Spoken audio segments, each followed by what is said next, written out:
Hi yellow welcome back our channel. ನಾನು ನಿಮ್ಮ ಅಂಜು ಸತೀಶ್. ಎಲ್ಲರೂ ಹೇಗಿದ್ದೀರಾ? ಎಲ್ಲರೂ ಚೆನ್ನಾಗಿದ್ದೀರಾ ಅಂತ ಅನ್ಕೋತೀನಿ. ನಾನು ಕೂಡ ಚೆನ್ನಾಗಿದ್ದೀನಿ ಫ್ರೆಂಡ್ಸ್. ಇವತ್ತಿನ ವ್ಲಾಗ್ ಬಂದು ನಮ್ಮೂರಿನ ಮೊದಲನೇ ಹಬ್ಬ ಗ್ರಾಮ ದೇವತೆ ಹಬ್ಬ. ಸೊ ನಮ್ಮೂರು ಅಂದರೆ ಹಸ್ಬೆಂಡ್ ಮನೆಯದು. ಅದಕ್ಕೆ ನಾನು ಮತ್ತು ಮಕ್ಕಳೆಲ್ಲ ಇಲ್ಲಿಗೆ ಬಂದಿದ್ದೀವಿ. ಬನ್ನಿ ಫ್ರೆಂಡ್ಸ್, ಪೂಜೆ ಎಲ್ಲ ಹೆಂಗಾಗುತ್ತೆ ಅಂತ ನೋಡೋಣ. ನಮ್ಮ ಮನೆ ಹತ್ರ ದೇವ್ರು ಬರೋದು ಸುಮಾರು ಒಂದು 5 ಗಂಟೆ ಆಗುತ್ತೆ. ಸೊ ಅವರು ಮೈನ್ ರೋಡ್ಗೆ ದೇವ್ರು ಬರೋದು, ಮನೆ ಹತ್ರ ಬರೋಲ್ಲ. ಅದಕ್ಕೆ ನಾನು ಊರ್ಗಿತ್ತಿ ಹಾಗೆ ನಮ್ಮ ಅಕ್ಕಪಕ್ಕದವರು ಎಲ್ಲರೂ ಪೂಜೆ ಸಾಮಾನು ತೊಗೊಂಡು ಹೋಗ್ತಾ ಇದ್ದೀವಿ ಮೇನ್ ರೋಡಿಗೆ. ಸೊ ಊರು ತುಂಬ ದೊಡ್ಡದಿರೋದ್ರಿಂದ ಮನೆ ಹತ್ರ ಬರೋಕ್ಕಾಗಲ್ಲ. ಹಾಗಾಗಿ ಮೇನ್ ರೋಡ್ಗೆ ಹೋಗಿ ನಾವು ಪೂಜೆ ಮಾಡಿಸ್ಕೊಂಬರೋದು. ನಾನು ಊರ್ಗಿತ್ತಿ ಪೂಜೆ ಸಾಮಾನು ಇಟ್ಕೊಂಡಿದ್ದಾರೆ. ನಾನು ಹಿಡ್ಗಾಯಿ ಹೊಡಿತೀನಿ ಅಂತ ಕಾಯಿ ಹಿಡ್ಕೊಂಡಿದ್ದೀನಿ ಅಂತ ಏನೋ ಕಾಮಿಡಿ ಮಾತಾಡ್ಕೊಂಡು ಬರ್ತಾ ಇದ್ವಿ. ನೋಡಿ ಫ್ರೆಂಡ್ಸ್, ಇದೇ ನಮ್ಮೂರಿನ ಗ್ರಾಮ ದೇವತೆ ಅಂದರೆ ಕುಂಬಾರಕೊಪ್ಪಮ್ಮ ಹಬ್ಬ ಅಂತ ಫಸ್ಟು ನಾವು ಮಾಡೋದು. ಇದಾದಮೇಲೆ ಒಂದು ತಿಂಗಳು ತನಕ ನಾನ್ ಸ್ಟಾಪ್ ಹಬ್ಬಗಳು ಇದ್ದೇ ಇರುತ್ತೆ. ವಾರಕ್ಕೊಂದು ಹಬ್ಬ ಇರುತ್ತೆ. ಸೊ ಒಂದು ತಿಂಗಳು ತನಕ ಫುಲ್ಲು ದೇವರು ಇನ್ನೂ ತುಂಬ ದೂರದಲ್ಲಿದೆ, ನೀವು ಕಾಣಿಸ್ತಾ ಇರ್ಬೋದು. ಅಲ್ಲಿವರೆಗೆ ಇಲ್ಲಿ ತಮಟೆ ಬಡಿಯೋರೆಲ್ಲ ತಮಟೆ ಎಲ್ಲ ಬಡಿತಾ ಇರ್ತಾರೆ. ಹಾಗೆ ನಮ್ಮ ಅತ್ತಿಗೆ ಕೂಡ ಕರೆಕ್ಟ್ ಟೈಮ್ ಪೂಜೆ ಟೈಮ್ಗೆ ಬಂದರು. ಈ ಹಬ್ಬ ಯಾವಾಗಲೂ ಕತ್ಲೆ ಲೇಟ್ ಆಗುತ್ತೆ, ಮುಗಿಯೋಷ್ಟರಲ್ಲಿ 10 ಗಂಟೆ 11 ಗಂಟೆನೇ ಆಗುತ್ತೆ. ಹಾಗಾಗಿ ಎಲ್ಲರೂ ಹಬ್ಬಕ್ಕೆ ಬರೋದಕ್ಕೆ ಬೇಜಾರು ಮಾಡ್ತಾರೆ. ಆದರೂ ಬರಲೇಬೇಕು ಅಲ್ವ ಹೆಣ್ಮಕ್ಳು. ಬನ್ನಿ ಫ್ರೆಂಡ್ಸ್, ಇವಾಗ ಎಲ್ಲ ವೆಯ್ಟ್ ಮಾಡ್ತಾಯಿದ್ದೀವಿ ದೇವರು ನಮ್ಮ ಬೀದಿನ ಯಾರಿಗೆ ಬರಲಿ ಅಂತ ಹೇಳಿ. ನಮ್ಮ ಧನೀಶು ಅಷ್ಟು ಯಾಕೋ ಹುಷಾರಿಲ್ಲದೆ ಅವರು ಅಷ್ಟು ಆ್ಯಕ್ಟಿವೇ ಇಲ್ಲ ಇವತ್ತು. ಸೈಲೆಂಟಾಗಿದ್ದಾರೆ ಪಾಪ. ಇಬ್ರಿಗೂ ಒಂದೇ ಸಲ ಹುಷಾರಿರಲಿಲ್ಲ, ಮೈ ಬಿಸಿ ಐತೆ. ನೋಡಬೇಕು ಹೇಗಾಗುತ್ತೆ, ಇಲ್ಲ ಚೆನ್ನಾಗಿ ಆಗ್ತಾರೋ ಇಲ್ಲ ಹಾಸ್ಪಿಟಲ್ಗೂ ಕರ್ಕೊಂಡು ಹೋಗಬೇಕು ಏನೋ ಅಂತಲೂ ಗೊತ್ತಿಲ್ಲ. ನೀವು ನೋಡ್ತಾ ಇರ್ಬೋದು ಇನ್ನು ಎಷ್ಟು ದೂರದಲ್ಲಿ ಬರ್ತಿದ್ದಾರೆ ದೇವರು ಅಂತ ಹೇಳಿ. ನಮ್ಮ ಮನೆ ಹತ್ರ ಬಂದರು ನೋಡಿ ಫ್ರೆಂಡ್ಸ್, ಇದೆ ಕುಂಬಾರಕೊಪ್ಪಮ್ಮ ಅಂತ. ಇದಕ್ಕೆ ತೊಂಬಿಟ್ಟು ಆರತಿ ಮಾಡಿ ಪೂಜೆ ಎಲ್ಲ ಮಾಡಿಸಿ ಕೋಳಿ ಎಲ್ಲನೂ ಕುಯ್ಕೊಂಡು ಅದನ್ನು ಹಬ್ಬ ಮಾಡ್ಕೊತೀವಿ. ಬಟ್ ಚೆನ್ನಾಗಿರುತ್ತೆ ಹಬ್ಬ. ನನಗಂತೂ ಎಕ್ಸ್ಪೆಷಲಿ ಹಬ್ಬ ತುಂಬ ಇಷ್ಟ. ಯಾಕೆ ಅಂದರೆ ನನ್ನ ಸ್ಕೂಲ್ ಫ್ರೆಂಡ್ಸ್ ಎಲ್ಲ ನನಗೆ ಹಬ್ಬದಲ್ಲಿ ಸಿಗ್ತಾರೆ. ಎಲ್ಲರ ಜೊತೆನೂ ಮಾತಾಡಿಕೊಂಡು ಖುಷಿಯಾಗಿ ಇರ್ಬೋದು. ಆದರೆ ನನಗೊಂದು 3 ಇಯರ್ಸಿಂದ ಹೋಗಿಲ್ಲ.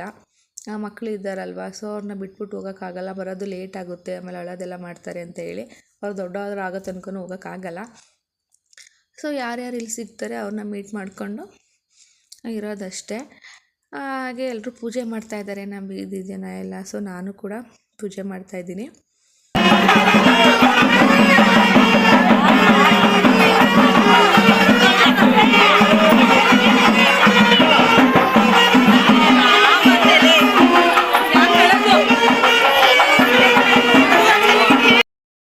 ಹಾಗೆ ಪೂಜೆ ಕೂಡ ಮುಗೀತು. ತೊಂಬಿಟ್ಟು ಆರತಿನೂ ಸಹ ತಗೊಂಡೋದ್ರು. ಅದು ವೀಡಿಯೋ ಮಾಡೋಕ್ಕಾಗಲಿಲ್ಲ ನನ್ನ ಕೈಲಿ. ಪಾಪುಗಳು ಅಳ್ತಾ ಇದ್ದರು, ಅದರಿಂದ ವೀಡಿಯೋ ಮಾಡಲಿಲ್ಲ. ಪೂಜೆದಷ್ಟೇ ವೀಡಿಯೋ ಮಾಡಿದ್ದೀನಿ. ಬನ್ನಿ ಫ್ರೆಂಡ್ಸ್, ನೋಡೋಣ ಹೇಗಾಗುತ್ತೆ ಇವತ್ತು ದಿನ ಅಂತ. ಹಾಗೆ ಜಾಸ್ತಿ ವೀಡಿಯೋ ಮಾಡೋಕ್ಕಾಗಲಿಲ್ಲ, ಮಕ್ಕಳಿಗೆ ಹುಷಾರಿರಲಿಲ್ಲ ಅಂತ ಹೇಳೋದ್ನಲ್ಲ. ಸೊ ಮತ್ತು ಬೆಳಗ್ಗೆ ನೈಟೆಲ್ಲ ಜ್ವರ ಬಂದಿತ್ತು. ಹಾಗಾಗಿ ನಾನು ಊರಿಗೆ ಬಂದುಬಿಟ್ಟೆ. ಪೂಜೆ ಮುಗಿಸ್ಕೊಂಡು ಊಟ ಮುಗಿಸ್ಕೊಂಡು ಮಾರನೆಗೇ. ಇಲ್ಲಿ ನೋಡಿ ಫ್ರೆಂಡ್ಸ್, ಟೈಮ್ ಇವಾಗ 5:30 ಆಗಿದೆ ಬೆಳಗಿನ ಜಾವ. ನಮ್ಮಮ್ಮ ಹೋಮ್ ಶಕ್ತಿಯಿಂದ 4:15 5 ಗಂಟೆ ಅಷ್ಟರಲ್ಲಿ ಬಂದರು. ನನ್ನ ಮಕ್ಕಳು ಸಹ ನೈಟೆಲ್ಲ ಜ್ವರ ಬಂದು ನಿದ್ದೆ ಮಾಡಿರಲಿಲ್ಲ. ಇಬ್ಬರೂ ಒಬ್ಬರು ತಪ್ಪೊಬ್ಬರು ತೊಡೆ ಮೇಲೆ ಹಾಕ್ಕೊಂಡಿದ್ವಿ.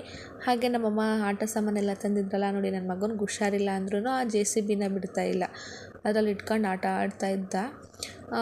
ಹಾಗಾಗಿ ನಾನು ಹಬ್ಬದ್ದು ಜಾಸ್ತಿ ವ್ಲಾಗ್ ಮಾಡೋಕ್ಕಾಗಲೇ ಇಲ್ಲ. ಇನ್ನೂ ತುಂಬ ಚೆನ್ನಾಗಿತ್ತು. ಮುಂದೆ ತೊಂಬಿಟ್ಟು ಆರತಿ ತಗೊಂಡೋಗೋದು ಮತ್ತು ಅಲ್ಲೆಲ್ಲ ಪೂಜೆ ಮಾಡೋದು, ಒಂದು ಜಮೀನ್ ಹತ್ರ ಹೋಗ್ಬಿಟ್ಟು ಅದೆಲ್ಲ ಚೆನ್ನಾಗಿತ್ತು. ಬಟ್ ಆಗಲಿಲ್ಲ. ಮತ್ತು ಒಂದು 7 ಗಂಟೆ ಆಯ್ತಾ ಇದ್ದಂಗೆ ಅವ್ರನ್ನ ಹಾಸ್ಪಿಟ್ಲಿಗೆ ಕರ್ಕೋಗೋಣ ಅಂತ ಅಂದ್ಬಿಟ್ಟು ಕರ್ಕೊಂಡು ಹೋಗ್ತಾಯಿದ್ವಿ. ನಮಗೆ ಬೆಳಗ್ಗೆ ಟೈಮೇ ಡಾಕ್ಟ್ರು ಸಿಗೋದು, ಹಾಗಾಗಿ ಬೆಳಗ್ಗೆನೇ ಕರ್ಕೊಂಡು ಹೋಗ್ತಾಯಿದ್ವಿ.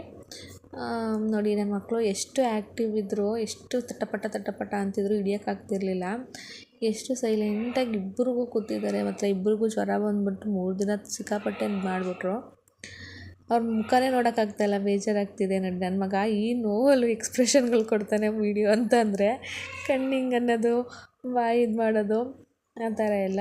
ಬಟ್ ಇವಾಗ ಹುಷಾರಾಗಿದ್ದಾನೆ. ಹಂಗಾಗಿ ವೀಡಿಯೋನೂ ಅಪ್ಲೋಡ್ ಮಾಡೋಕ್ಕೆ ಲೇಟ್ ಆಯಿತು. ಹಾಸ್ಪಿಟ್ಲಿಗೆ ತೋರಿಸ್ಕೊಬಂದ್ಮೇಲೆ ಸ್ವಲ್ಪ ಆ್ಯಕ್ಟಿವ್ ಆದರು. ಬನ್ನಿ ಫ್ರೆಂಡ್ಸ್, ನಮ್ಮ ತನಿನ ಕಾರಲ್ಲಿ ಕರ್ಕೋದ್ರಂತೂ ಅವ್ನು ಒಂದು ಕಡೆ ಕೂರ್ತಿರ್ಲಿಲ್ಲ. ಮುಂದೆ ಹೋಗೋದು, ಹಿಂದೆ ಹೋಗೋದು, ಏನೇನೋ ಹಠ ಮಾಡೋದು, ತರಲೆ ಮಾಡೋದು, ಆ ಥರ ಎಲ್ಲ ಮಾಡ್ತಾಯಿದ್ದ. ಸೊ ಹಾಗಾಗಿ ನೋಡಿ ಇಬ್ಬರು ಹೆಂಗೆ ಕೂತಿದ್ದಾರೆ ಅಂತ. ನಾವು ಇಲ್ಲೇ ವಿಜಯನಗರ ಫಸ್ಟ್ ಸ್ಟೇಜಲ್ಲಿ ಚಿನ್ಮಯ್ ಕ್ಲಿನಿಕ್ ಅಂತ ಇದೆ, ಅಲ್ಲಿ ನನ್ನ ಮಕ್ಕಳನ್ನ ತೋರಿಸೋದು. ಇನ್ನು ಬೇರೆ ಕಡೆ ಎಲ್ಲೂ ತೋರಿಸಲ್ಲ. ಹಾಸ್ಪಿಟಲ್ಗೆ ಬಂದ್ವಿ ಅಂದರೆ ರಶ್ ಇರಲ್ಲ. ಇವರು ಮನೆಯಲ್ಲೇ ಬೆಳಗ್ಗೆ ಮತ್ತು ಸಂಜೆ ಮನೆಯಲ್ಲೇ ಕ್ಲಿನಿಕ್ ಓಪನ್ ಮಾಡ್ಕೊಂಡಿದ್ದಾರೆ, ಹಂಗಾಗಿ ರಶ್ ಇರಲ್ಲ. ಹೊರ್ಗಡೆ ಹಾಸ್ಪಿಟಲ್ಗೆಲ್ಲ ಕರ್ಕೊಂಡು ಹೋಯ್ತು ಅಂದರೆ ರಶ್ ಇರ್ತಾರೆ, ಬಟ್ ತುಂಬ ಚೆನ್ನಾಗಿ ನೋಡ್ತಾರೆ. ಅವ್ರ ಹತ್ರ ಒಂದು ಕಡೆ ಹೋಗಿ ಬಂದರೂ ಸಾಕು. ಆಮೇಲೆ ವೆದರ್ ಎಲ್ಲ ಚೆನ್ನಾಗಿಲ್ಲ ಅಲ್ವಾ, ಕೋಲ್ಡ್ ವೆದರು, ಮತ್ತು ಹೊರ್ಗಡೆ ಎಲ್ಲ ಓಡಾಡೋದು ಜಾಸ್ತಿ ಆಯಿತು, ಹಾಗಾಗಿ ಹುಷಾರು ತಪ್ಪಿದ್ದಾರೆ ಅಂತ ಹೇಳಿದ್ರು. ಶಿರಪ್ ಎಲ್ಲ ಕೊಟ್ಟಿದ್ದಾರೆ. ಸೊ ಇವಾಗ ನಾರ್ಮಲಾಗಿ ಚೆನ್ನಾಗಿ ಆಟ ಆಡ್ಕೊಂಡಿದ್ದಾರೆ ಫ್ರೆಂಡ್ಸ್. ಹಾಗೆ ಈ ವಿಡಿಯೋ ನಿಮಗೆ ಇಷ್ಟ ಆಗಿದೆ ಅಂತ ಅನ್ಕೋತೀನಿ. ಇಷ್ಟ ಆಗಿದ್ದರೆ ಲೈಕ್ ಮಾಡಿ, ಶೇರ್ ಮಾಡಿ, ಹಾಗೆ ಕಮೆಂಟ್ ಮಾಡಿ. ಸಬ್ಸ್ಕ್ರೈಬ್ ಮಾಡೋದನ್ನ ಮಾತ್ರ ಮರಿಬೇಡಿ. Subscribe to my YouTube channel. ಮತ್ತು ಹಾಸ್ಪಿಟಲ್ ಮುಗಿಸ್ಕೊಂಡು ನಾವು ನಮ್ಮ ಅತ್ತಿಗೆ ಮಗಳ ಮನೆಗೆ ಬಂದ್ವಿ ಬೋಗೋದಿಗೆ. ಹಾಸ್ಪಿಟಲ್ ಅಲ್ಲೇ ಹತ್ರ ಇರೋದ್ರಿಂದ ಮಾತಾಡ್ಸ್ಕೊಂಡು ಹೋಗೋಣ ಅಂತ. ಅವಳಂತೂ ಮನೇಲೇ ಪ್ಲೇ ಹೋಮ್ ಮಾಡಿಬಿಟ್ಟಿದ್ದಾಳೆ, ಎಲ್ಲ ಥರ ಆಟ ಸಾಮಾನು ತಂದು ಮಕ್ಕಳಿಗೆ. ಅಲ್ಲಿ ತಿಂಡಿ ಎಲ್ಲ ಮುಗಿಸ್ಕೊಂಡು ಒಂದು 10 ಗಂಟೆ 10:15 ಅಷ್ಟರಲ್ಲಿ ನಾವೆಲ್ಲ ಮನೆಗೆ ಹೊರಟ್ವಿ. Okay friends, take care, bye, love you all.